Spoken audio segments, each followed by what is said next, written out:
ASC Bokk Jom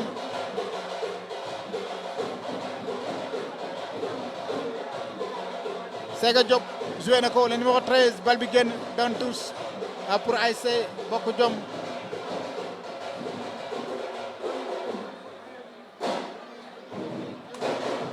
touche waa Bokk Jom mu jóg waa Medina Zac mbëkk bal bi jóg ñu buux ko arbitre na joué waa Bokk Jom dóor Medina Zac contré jël bal bi waa Medina Zac dañu joué nañ ko dañ koy contré bal bi ñëwaat ci ñoom waa Medina Zac ñu dégagé ko ci milieu terrain bi ñu delloo ko waa Bokk Jom mu ñëw ci camp Medina Zac ñu téye waa Medina Zac deux pieds kaay jël carton am na ñetti joueurs yi daanu di xalongu am na ñaari joueurs Bokk Jom yu daanu ak benn joueur Medina Zac jóg na yow dañ lay rouge yow dañ lay rouge yow dañ lay rouge yow dañ lay rouge le numéro 16 yow dañ lay rouge daf kaa mbëkk da kaa mbëkk yow dañ lay rouge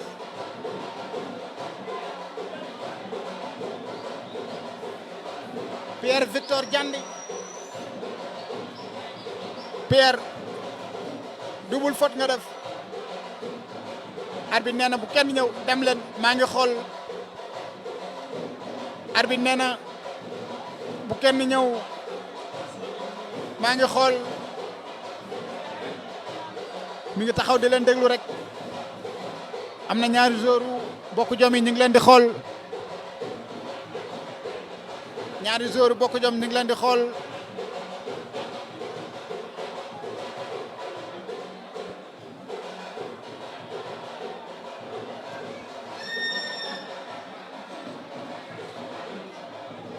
arbitre de touche bi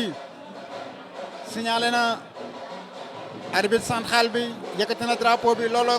loolooy kaay ma nettali li xew loolu mooy kaay ma nettali la lu xew joori jóg nañ ñu daanu woon jóg nañ arbitre de touche bi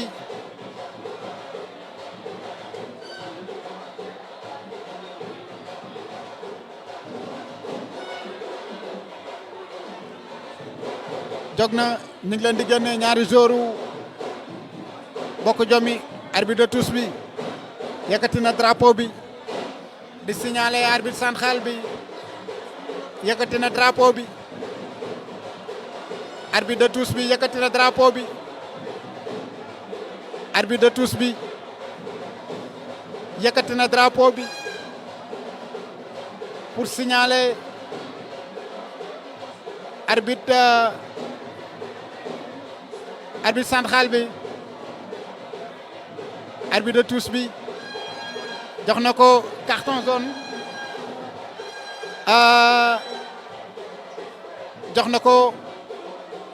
jox na ko zone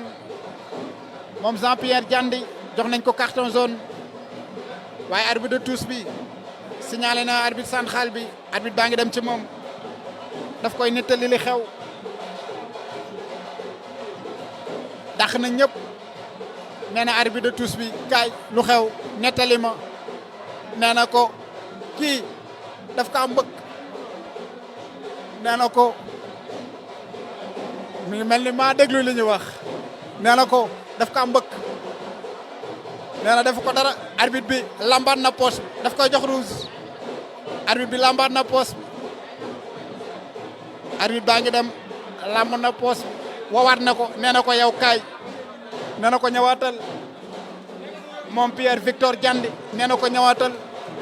joxoon na ko zone sànq lambaat na poche bi waxoon naa la joxaat na ko beneen zone nee na annulé na zone bi del xool rouge lay génnee annulé na zone bi rouge lay génnee jox na ko carton rouge day génn daf kaa mbëkk daf koy génne match bi daf koy génne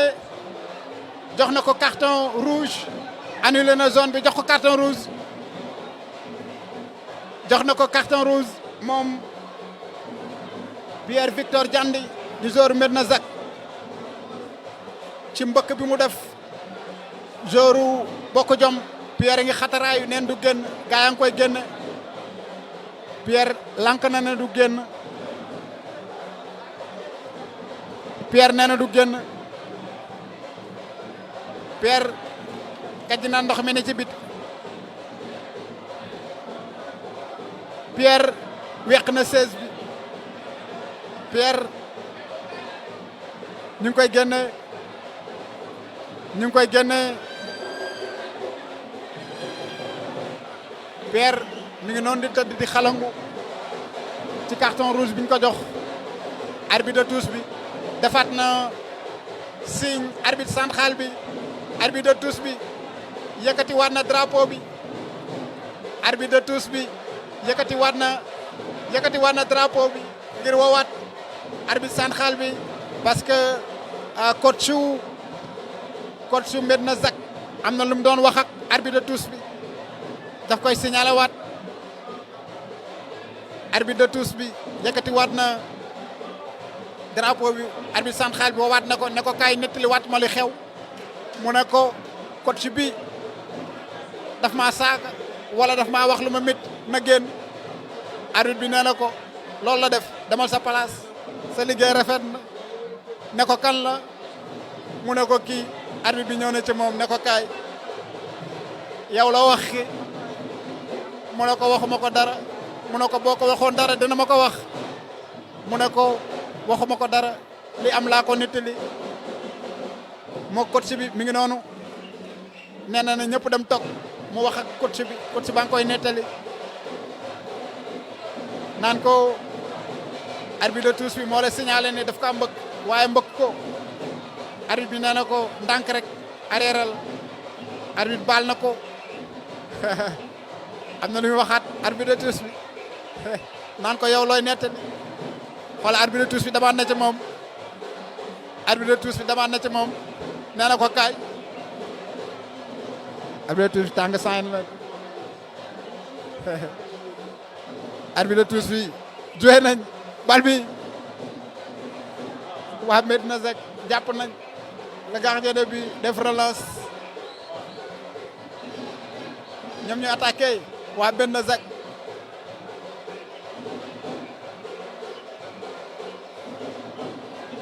rouge nañ seen benn joueur 10 contre 11 joueur Medina Zac muy le numéro 16 Pierre Victor Diandi moom lañ jox carton rouge ci jote bi mu doon joteeg benn joueur bokk jom ñu jox ko carton rouge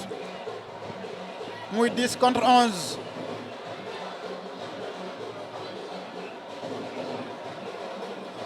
à 17e minute ci deuxième période bi ba léegi 0-0 la ñu def diggante ASC bokk jom ak ASC Medina Zac dégagé nañ ko waa bokk jom ñooy mbëkk bal bi mbëkkante nañ arbitre coup franc la wax pour ASC bokk jom nee na ko gis nga lim moo def la numéro 2 bu ASC bokk jom Abdoulaye Baldé muy capitaine bi faute lañ def ci moom arbitre bi woona la numéro 9 bu ASC Medina Zac mooy Alxasim Bari di wax ak moom a joué nañ waa bokk jom dégagé nañ ko waa Medina Zac mbëkk bal bi ci milieu terrain bi waa bokk jom delloowaat ko bal bi jóg ci waa Medina Zac ñu mbëkkaat ko waa bokk jom ñooy wàccee jóg na ñu teq ko mu daanu arbitre nee na joué ñu dégagé ko waa bokk jom bal bi day gën a tuus pour ASC Medina Zac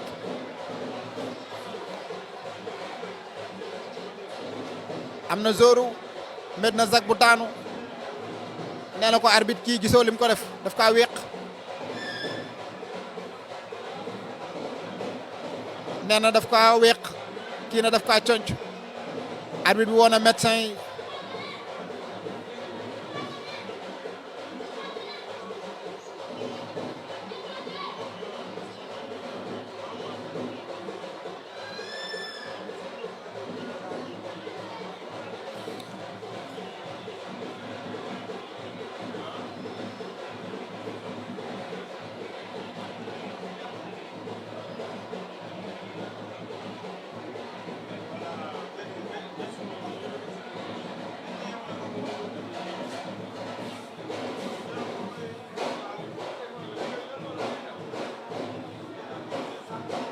à 19e minute ci deuxième période bi ba léegi ndam demagul ndam demul dikkul ba léegi 0-0 lañ def ci diggante ASC Bokk Jom ak ASC Medina Zac.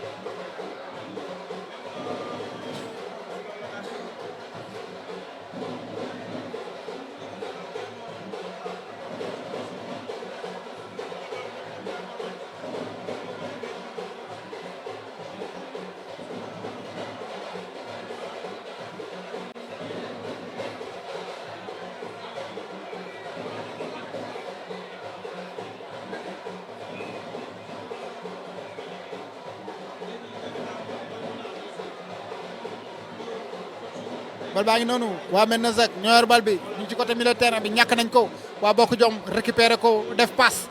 bi baax na ñi ngi attaqué waa Bokk Jom dañuy centré téye nañ jubbantiku centré ñu téye ci kaw Medina Zac waa Bokk Jom yekkal nañ ko door arbitre soufflé na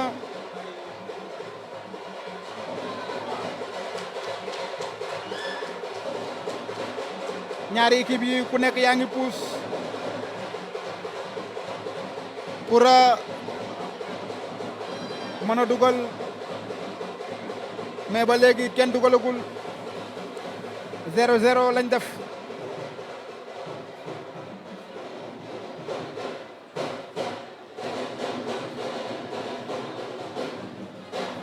ñooy attaqué waa Bokk Jom contré nañ ko waa Medina Zac bal bi génnul mu ñëw waa Medina Zac joué ko mu ñëw ci waa Bokk Jom ñu dégagé ko waa Medina Zac mbëkk nañ ko arbitre yëkkati na drapeau bi nee na hors-jeu.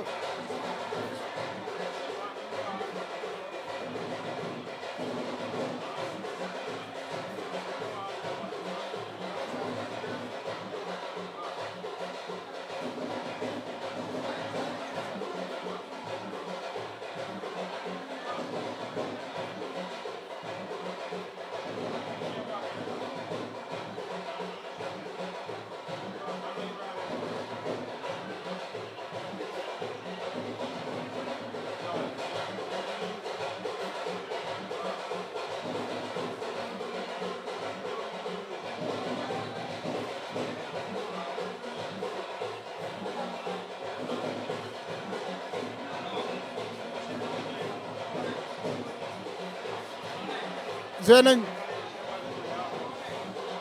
waa Bokk Jom ñoo yor bal bi ñoom ñooy attaqué dañ leen ciy njëkk dañ koy bàyyi mu génn 6 mètres pour ASC Medina Zac 23e minute ci deuxième période bi waa Medina Zac ñoo yor bal bi ñooy attaqué joué nañ ko ci kaw waa Medina Zac bal bi jóg kuy jël waa Bokk Jom jëlaat nañ ko ci milieu terrain bi def passe waa Medina Zac jël ko ñu ngi attaqué waa Medina Zac du hors-jeu téye nañ Medina Zac day door na dafa yàkkamti dañ koy contrer door bi mu ñëw la gardien bi Bokk Jom jàpp ñu joué ko waa Bokk Jom mu ñëw ci waa Medina Zac ñu nangu ko ñu ngi joué avec le numéro 2 ñu taclé ko mu daanu arbitre ne bal bi la laal ñu joué waa Bokk Jom ñu téye bal bi ñu ngi dem waa Bokk Jom bal baa ngi ci ñoom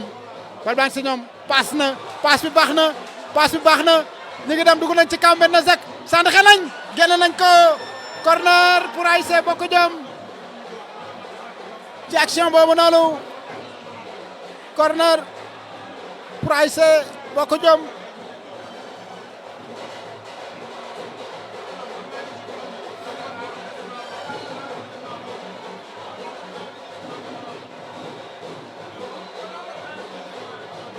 teg nañ corner bi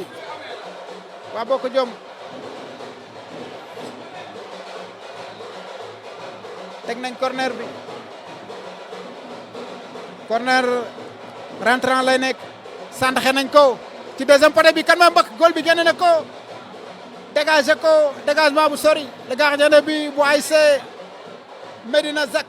waa Bokk Jom dégagé ko bal bi jóg ci kaw ñëwaat directement ci kaw Medina Zac waa Bokk Jom Medina Zac mbëkk ko mu ñëw ci milieu terrain waa Bokk Jom ñooy récupérer bal bi bal waa ngi ci ñoom waa Bokk Jom dañuy téye def passe day génn tous pour ASC Medina Zac ñu ngi def benn changement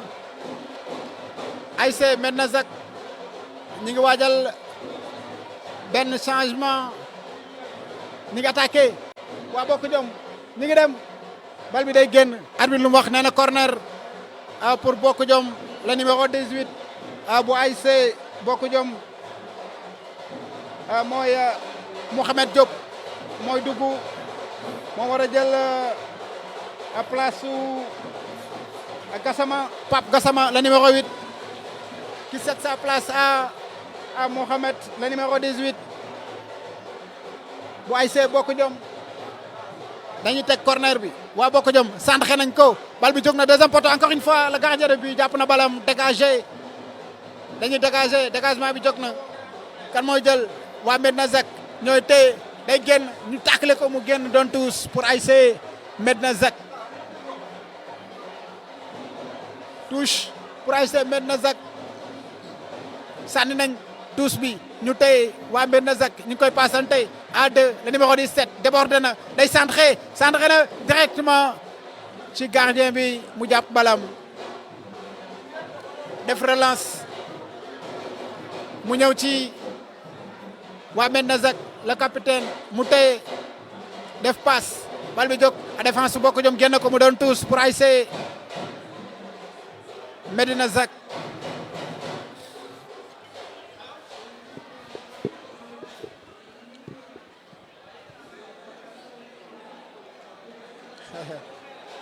mbéj ko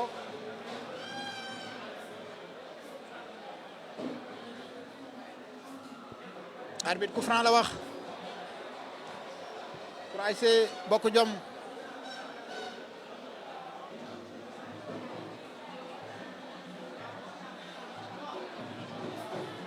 coup franc la wax pour ASC Bokk Jom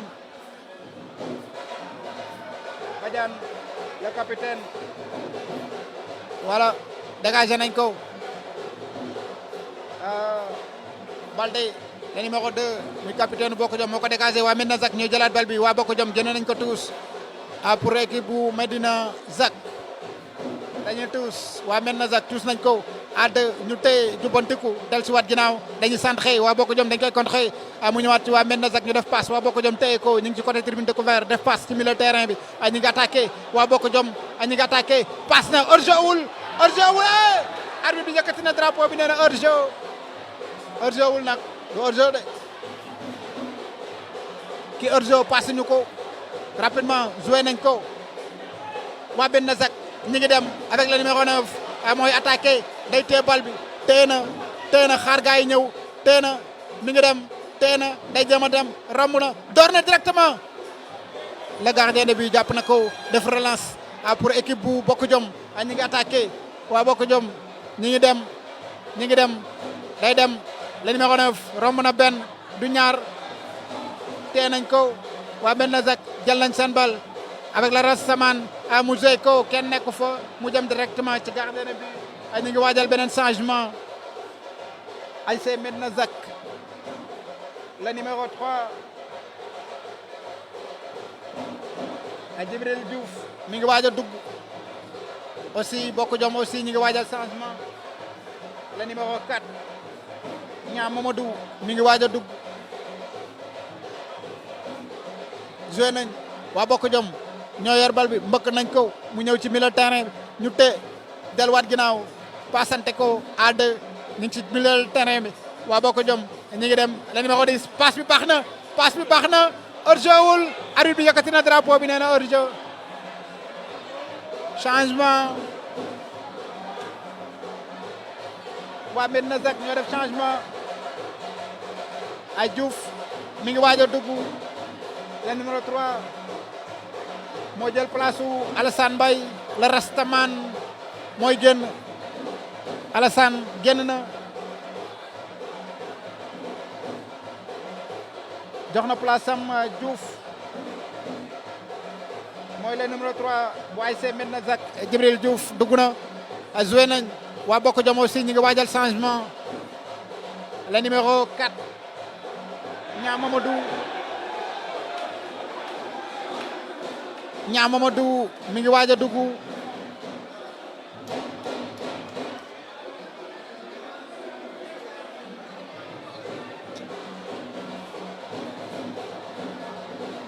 ñaa dugg na kan moo génn le numéro 9 mooy Keita Pape ñaa Mamadou dugg Pape Keita toog joué nañ waa bokk jom bal bi jóg ñëwaat ci ñoom ci milieu terrain bi ñu téye def passe day génn tous pour ASC Medina Zac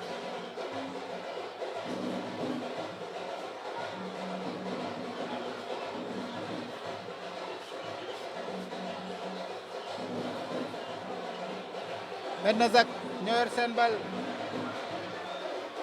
30e minute ci deuxième période bi ba léegi 0-0 yéen a ngi ci Jokko TV la télé du département de Rufisque ànd ci ak mouvement Avenir Rufisque bu président Mamadou Sy ànd ci ak waa EPSO ànd ci ak école privée les académiciens du Orzo ñu ngi dem waa bokk jom dañ koy centré centre bi jóg na bokk na ko au-dessus de la trame au-dessus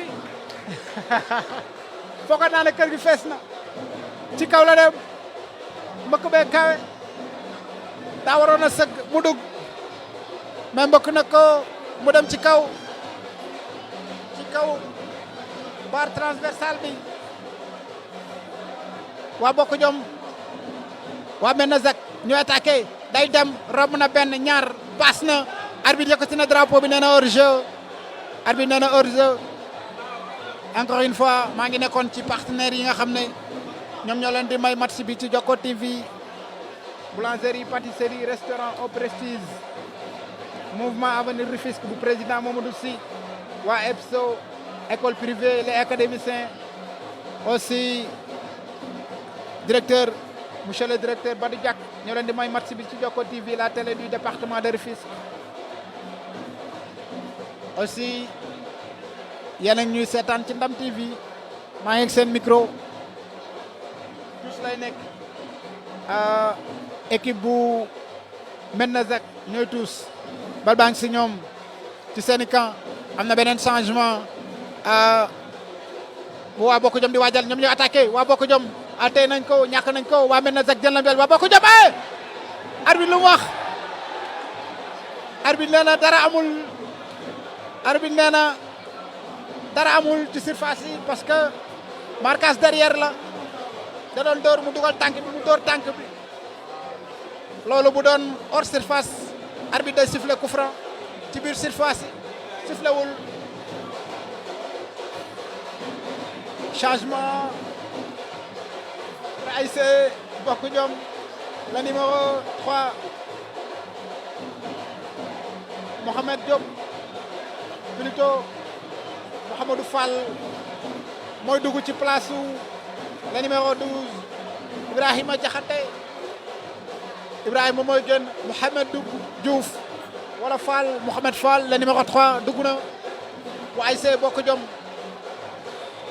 touche la pour Medina Zac a touche nañ arbitre bi signalé na nee na aara touche ni nga ko sànnee baaxul yaa ngi yor lu ma nam ndox dama mar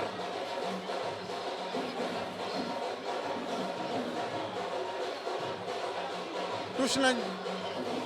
waa bokk jom mu ñëw directement ci waa Medina Zac arbitre bi jëkkati waa na drapeau bi góol ba génn na dégagé bal bi arbitre bi yëkkati waa na drapeau bi nee na hors-jeu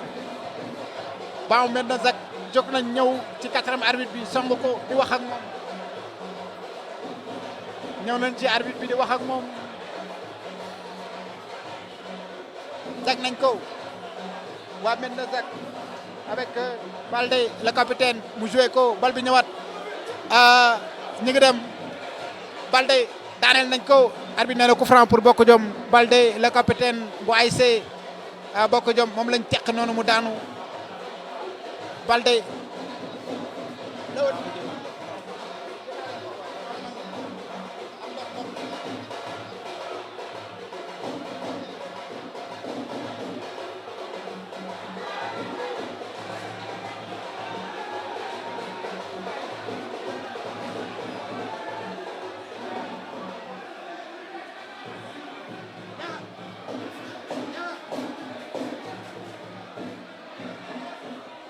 joué nañ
joué nañ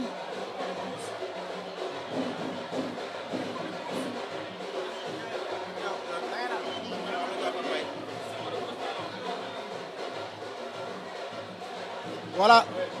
dama doon naan sama put gi daa woowoon dama doon naan mais ba léegi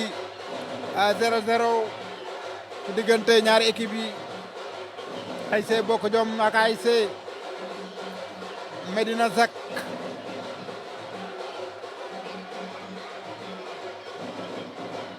Bokk Jom ak Medina Zac ñoo ngi ci 36e minute ci deuxième période bi ba léegi kenn dugalagul coup franc pour ASC Bokk Jom joué nañ ko défense su Medina Zac génn nañ ko mu ñëwaat ci waa Bokk Jom ñu dóor waa Medina Zac contre bal bi jóg ci kaw Medina Zac mbëkk waa Bokk Jom teg nañ seen tànk si bal bi attention taakale nañ ko coup franc lay doon arbitre nee na joué pour Medina Zac ñi ngi attaqué waa Medina Zac ñi ngi attaqué bu rëccee nga yàqu tee nañ ko défense Bokk Jom dégagé ko mu génn dem directement ci kaw Medina Zac ñu génne ko mu ñëwaat ci waa Bokk Jom ñu tee nañ seen bal waa Bokk Jom centré ko ci kaw bal bi jóg na arbitre yëkkatiwul drapeau génn nañ ko day doon corner pour ASC Bokk Jom corner pour ASC Bokk Jom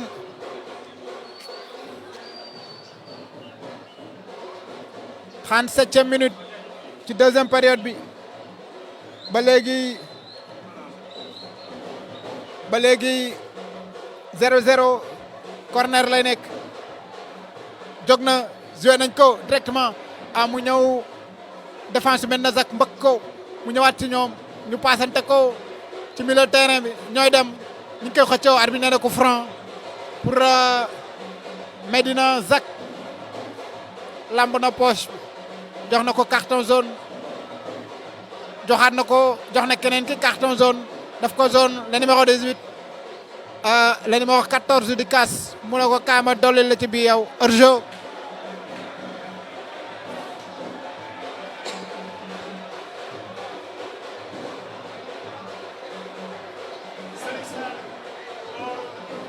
joué nañ ñoo yor bal bi waa Bokk Jom arbitre bi yëkkati na drapeau bi nee na hors-jeu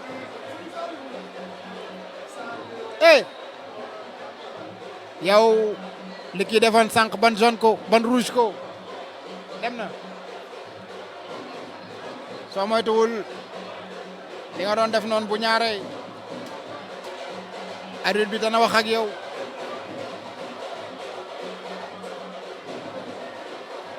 joué nañ coup franc bi mu ñëw directement ci camp waa Bokk Jom ñu dégagé ko ca kaw day génn corner pour équipe bu Medina Zac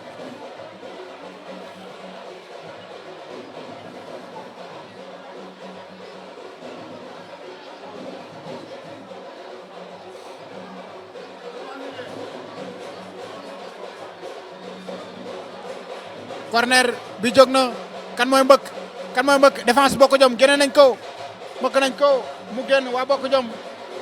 mu ñëwaat directement ci waa Medina Zac dañ koy joué centre bi day dem hors-jeu wul la gardien bi njëkk na ko ci bal bi jàpp na balam tëdd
corner joué nañ ko waa Medina Zac défense su Bokk Jom mbëkk ko mu ñëwaat ci waa Medina Zac ñu ngi koy joué bal baa ngi ci ñoom day door deq nañ ko arbitre nee na joué dégagé nañ ko waa Bokk Jom arbitre nee du penalty bal baa ngi waat ci ñoom waa Medina Zac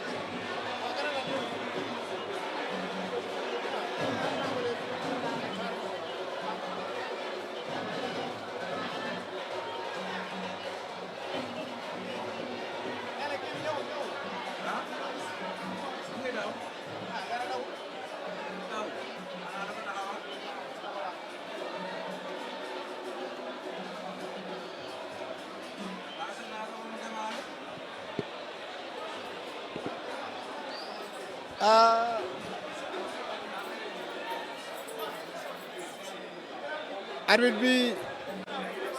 am na zoru Bokk Jom bu daanu banwu Medina Zac ñoom ñëpp jóg nañ ñu ngi kaas daw kay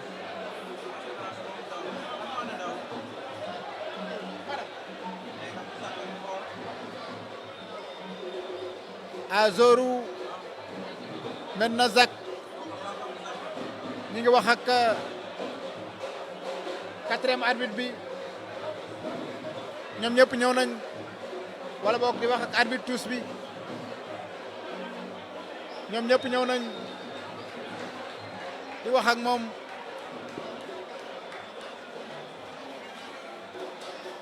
policiers yi ñu ngi leen di calmer policiers yi ñu ngi leen di calmer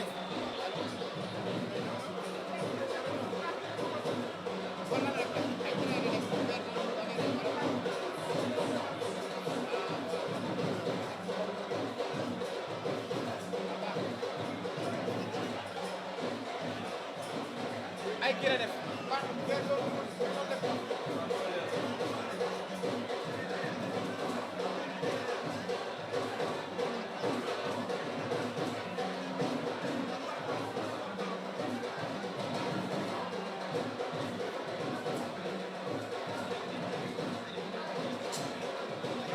match bi li des bareetul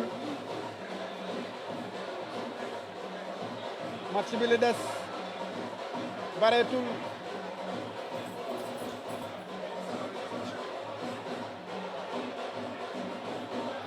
match bi li des bareetul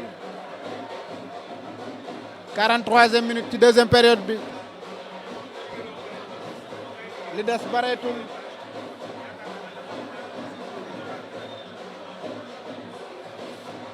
joué nañ waa Bokk Jom ñoo yor bal bi kon xe nañ ko waa Medina Zac Bokk Jom jëlaat bal bi def nañ passe dugg nañ ci camp Medina Zac daaneel nañ ko arbitre nee na ko franc pour équipe bu Medina Zac am na zoru Bokk Jom bu daanu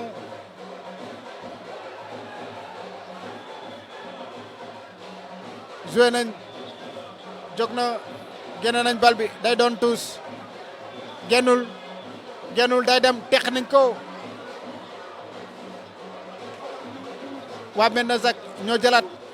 bal baa ngi ci ñoom Bokk Jom jël nañ bal bi dégagé nañ ko bal bi day génn tuus day génn tuus pour Medina Zac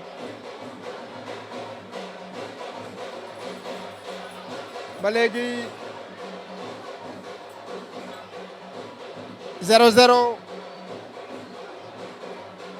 ci diggante ASC Medina Zac ak ASC Bokk Jom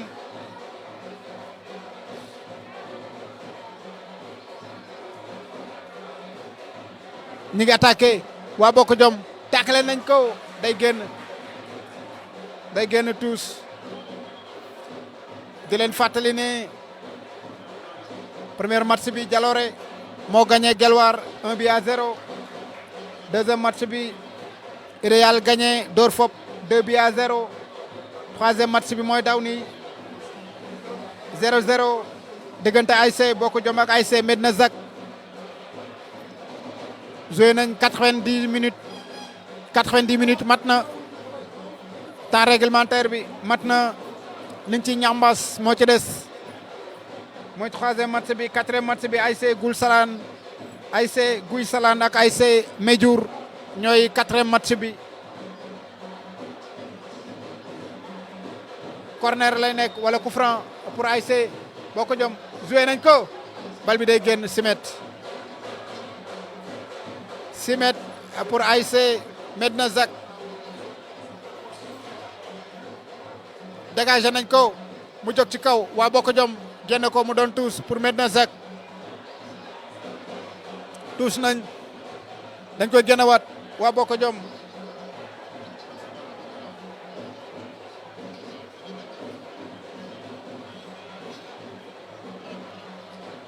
ñooy tuus waa Medina Zac tuus nañ bal bi jóg ci ñoom ñu ngi koy passante ñu ngi ci camp Bokk Jom waa Bokk Jom ñoo ngi koy dégagé day génnaat tuus pour équipe bu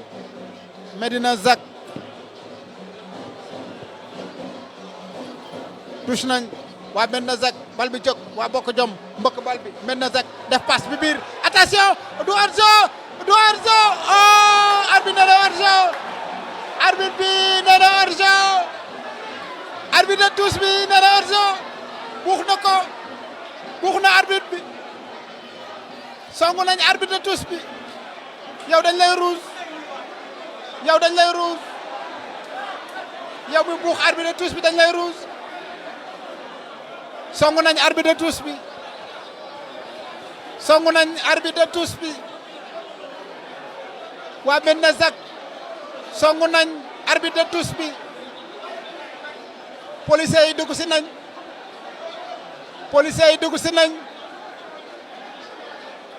ñi ngi song arbitre de touche bi ay carton yu bari dana fi génn arbitre central bi mi ngi taxaw di leen xool ñi ngi song arbitre de touche bi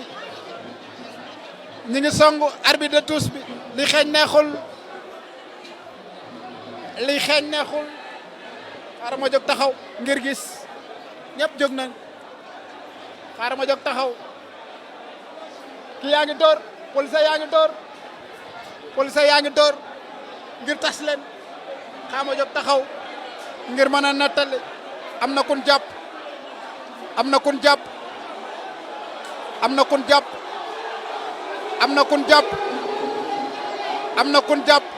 ñu ngi koy génne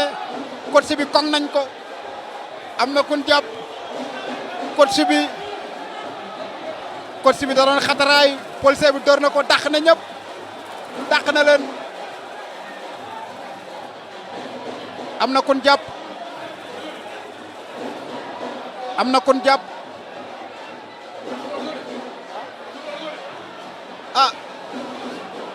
occasion boobu noonu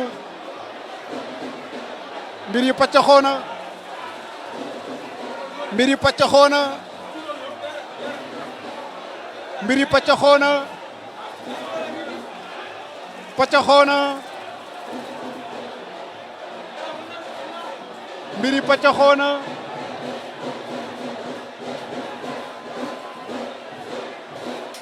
arbitre bi nee na hors-jeu la nee na du hors-jeu ñi ngi delloo joueurs yi ci biir terrain bi en tout cas gars yi nee nañ hors-jeu la gars yi nee nañ amul hors-jeu ñi ngi delloo joueurs yi ci biir terrain bi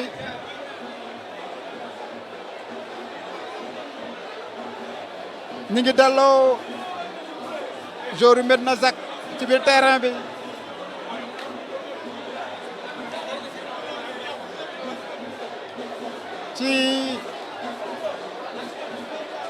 ci action boobu noonu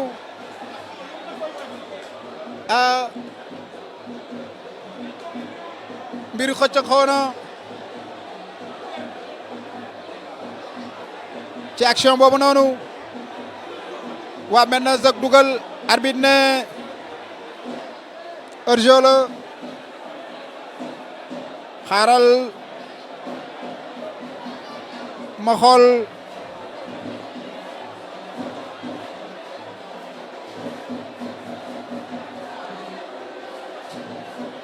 occasion bi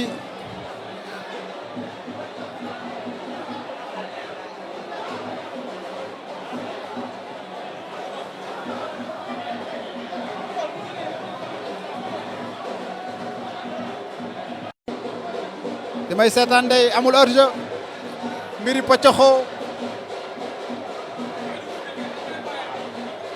mbiri paccaxoo na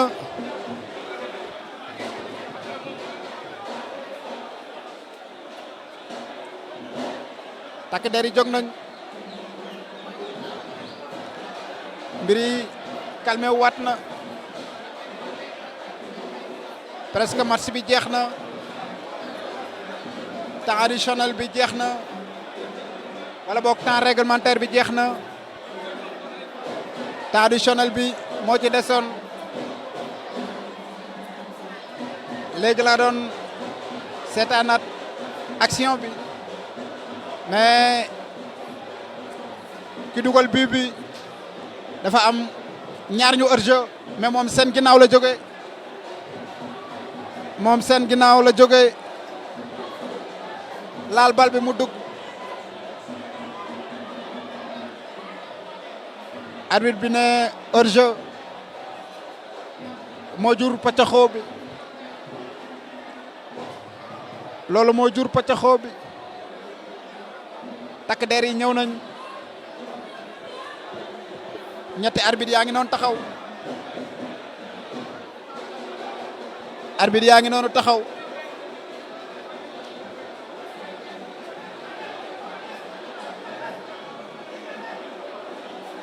arbitre yaa ngi noonu taxaw ñanga mbiri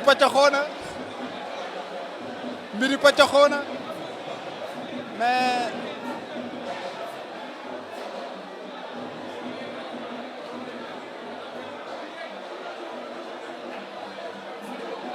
match bi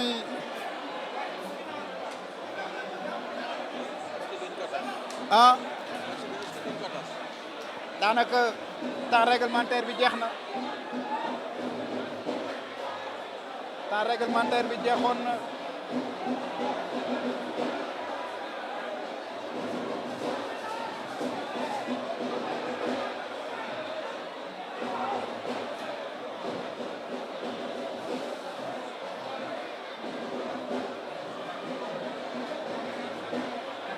temps réglementaire bi jeexoon na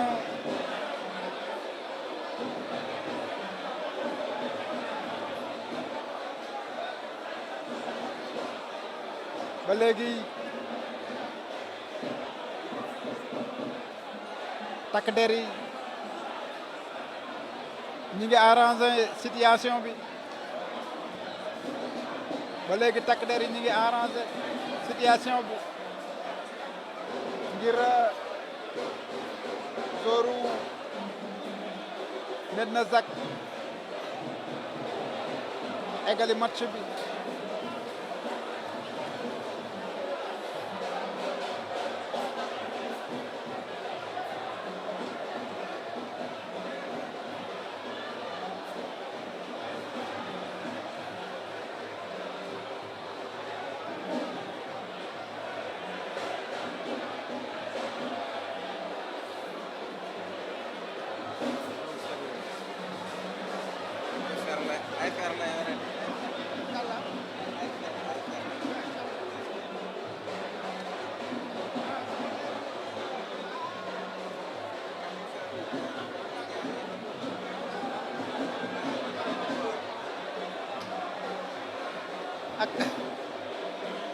ak xëcc bal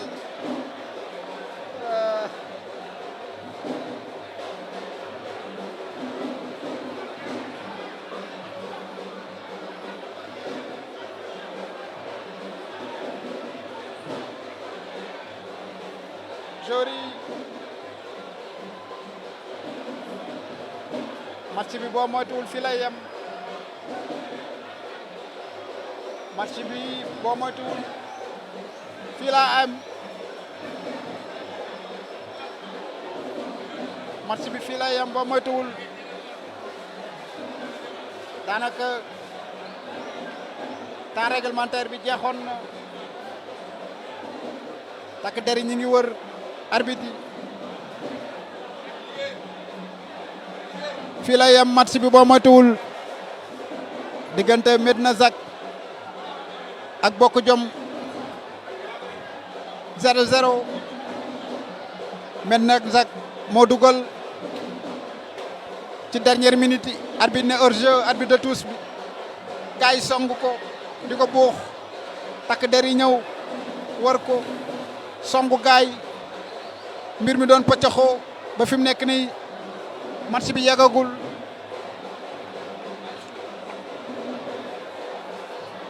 ñu ngi noonu di arranger di waxtaan mais boo moytuwul match bi du yegg fii la ka arbitre bi di yemale boo moytuwul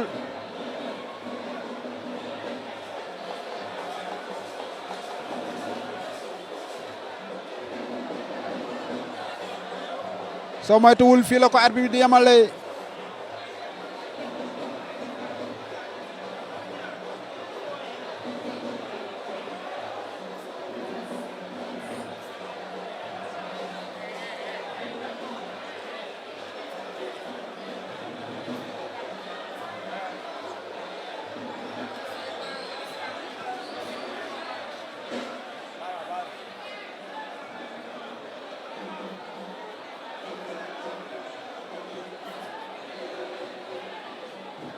di leen fàttali ne yéen a ngi ci Jokko TV la télé du département de Rufisque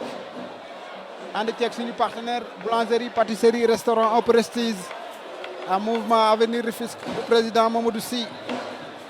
école privée les académiciens ak waa EPSO ñoo leen di may match yi ci Jokko TV ñetteelu match bi ci la ñu nekk nii diggante ASC Bokk Jom ak ASC Medina Zac match bi daanaka temps réglementaire bi jeexoon na waa Medina Zac ñoo dugal arbitre de touche bi ne hors-jeu la looloo jur pëccaxoo bi ci journée tey bi match bu njëkk bi Jalooré moo gagné Guelwaar 1-0 ñaareelu match bi Idéal gagné Dóor Fop 2-0 ñetteelu match bi moo am jaxasoo Bokk Jom ak Medina Zac 90 minutes mat na Medina Zac moo dugal arbitre ne hors-jeu ci la affaire yi commencé pëccaxoo bi ñeenteelu match bi ak Guy Salaan ak Médiour ñoo war a daje mais match bi boo moytuwul fii lay yem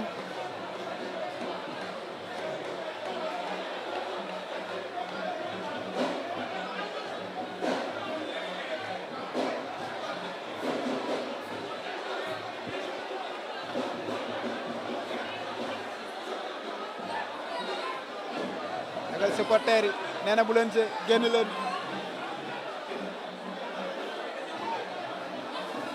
nee na bu leen seewaat génn leen même joueur yi nee na duñ seewaat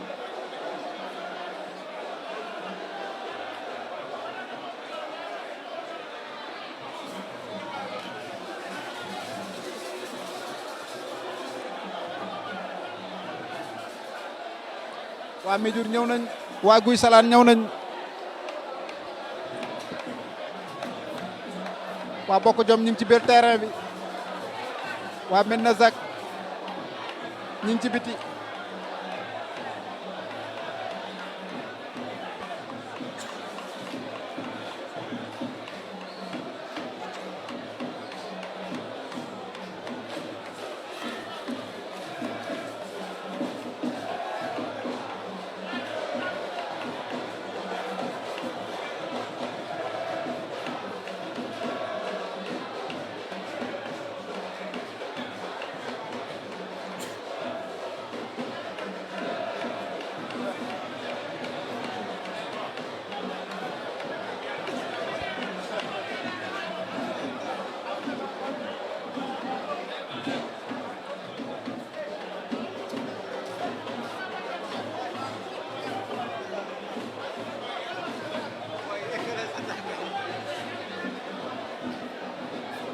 am na beneen renfort bu jóge fële di ñëw ay takk der am na ay takk der yu ñëw ngir doon renfort xaaral ma def ni arbitre ma ni toog tuuti xaaral ma toog tuuti woo nañ seen joueurs yi waa Medina Zac woo nañ seen joueurs yi seen dirigeants yi nee nañ leen bu leen joué nee na leen génn leen bu leen joué ñi ngi jël seen i sac ñi ngi jël seen i bagage waa Medina Zac ñi ngi jël seen i bagage nee nañ leen bu leen joué bu leen eggale li des xam naa ay 2 minutes mooy war a des ci match bi ñi ngi noonu di jël seen i bagage seen dirigeants yi ñu ngi leen di woo naan leen bu leen joué ñu ngi leen di woo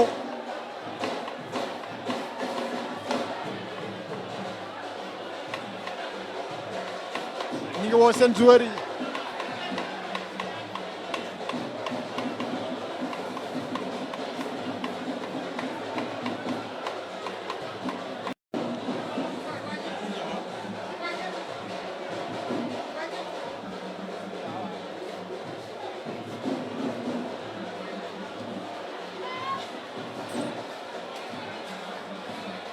xaaral ma maccara di man xaaral ma maccara di seddal tu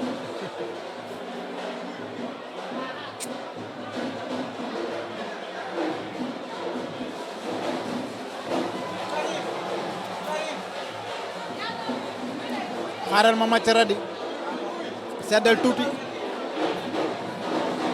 xam naa ne match bi fii lay yem match bi fii lay yem waa Medina Zac ñi ngi noonu di sol seen yére waa Medina Zac ñi ngi noonu di jël seen bagage ngir ñibbi waa Guy Salane ñoo yëngal noonu ñoo war a def 4e match bi seen digganteeg Médiour di jaajëfal ñëpp ñuy seetaan ci Ndam TV ak Joko TV ñu ngi leen di jaajëfal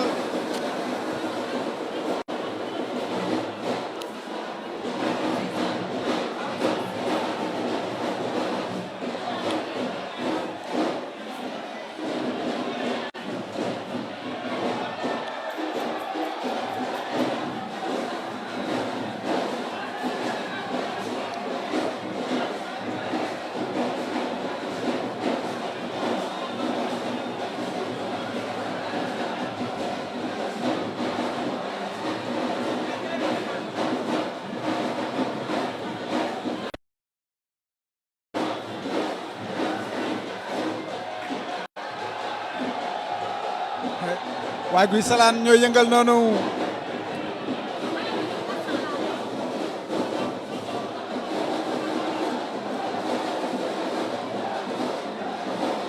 fi la yem ci diggante Medina Zac ak Bokk Jom 0-0 lay mujjee doon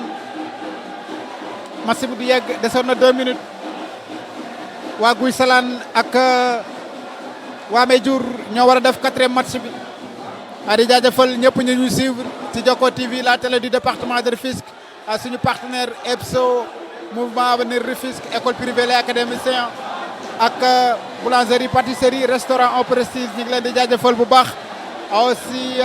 ñu nekkoon seen kër yi ñu ngi leen di jaajëfal ci bàyyi xel bi ñuy bàyyi xel Joko TV la télé du département de Rufisque